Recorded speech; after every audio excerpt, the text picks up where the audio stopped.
The ongoing conflict in West Asia and the disruption of maritime traffic through the Strait of Hormuz have significantly affected liquefied natural gas, LNG, supplies to India. To manage the supply shock and protect essential consumer sectors, the Government of India has invoked emergency powers under the Essential Commodities Act, 1955 to regulate and prioritize the allocation of natural gas. The Ministry of Petroleum and Natural Gas, MOPNG, has issued an order diverting gas supplies to priority sectors such as households and transportation while curtailing supplies to certain industrial sectors. Strait of Hormuz disruption.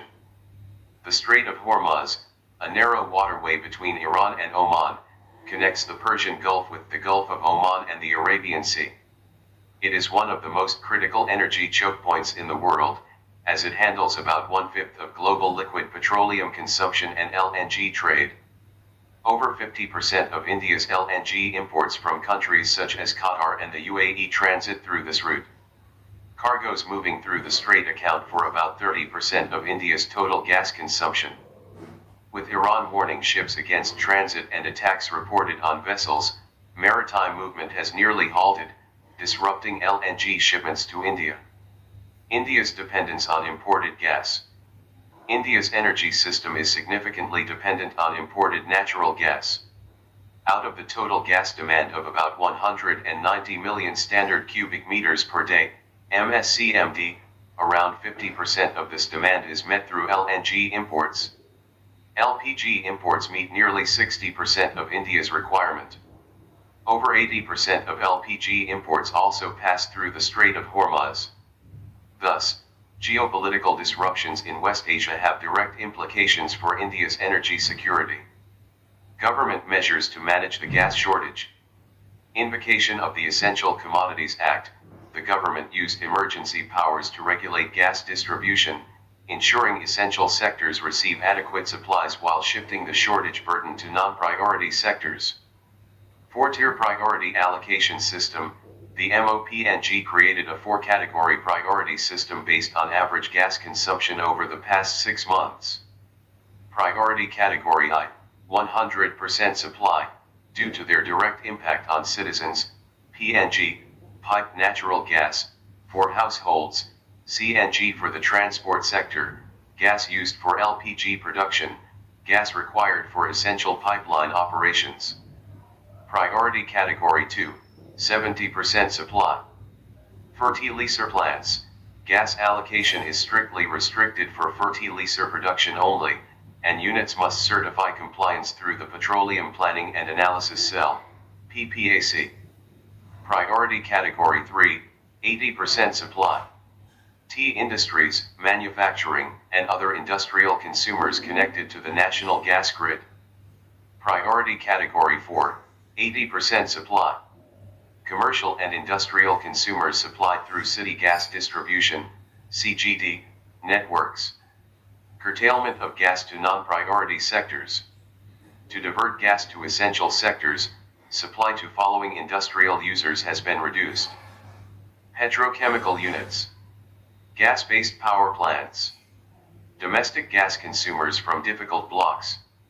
Refineries, whose gas supply has been reduced to 65% of their recent average consumption. The public sector company GAIL has been tasked with managing these allocations. Measures to secure supply. Increase in domestic LPG production.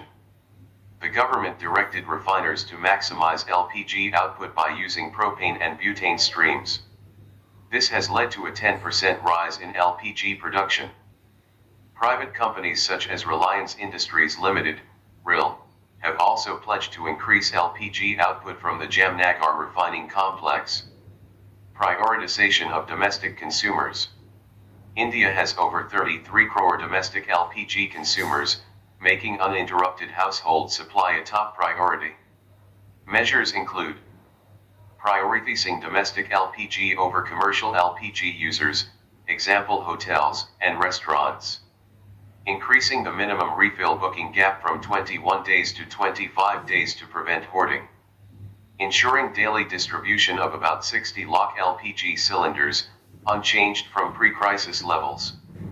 A three-member committee of oil marketing company executives has been formed to review requests from commercial LPG consumers and allocate supplies where feasible. Diversifying LNG imports. India is attempting to source LNG from alternative suppliers such as Norway and the United States. However, diversification faces logistical constraints like shipping time from these countries is around 2 months, and LNG prices have surged from $6 to $8 per MMBTU to about $15 per MMBTU. Despite higher costs, imports from distant markets become economically viable once prices exceed $10 per MMBTU. Challenges and way ahead. Geopolitical vulnerability. Heavy dependence on West Asian energy supplies exposes India to disruptions during regional conflicts. Diversification. India should expand LNG supply agreements with countries such as Australia, the US, and African producers to reduce reliance on West Asia. Choke point risk. Reliance on the Strait of Hormuz makes India vulnerable to maritime security disruptions. Creation of strategic gas reserves similar to petroleum reserves could cushion temporary disruptions. Limited domestic gas production. Domestic gas output is insufficient to meet rising demand. Encouraging exploration in deep water, ultra-deep water, and difficult basins can increase indigenous gas output. Time lag in diversification. Alternative LNG imports from distant countries involve long shipping lead times. India must strengthen partnerships through long-term contracts and multilateral energy cooperation. Industrial disruption. Curtailing supplies to industries like petrochemicals and power plants may affect production and economic activity.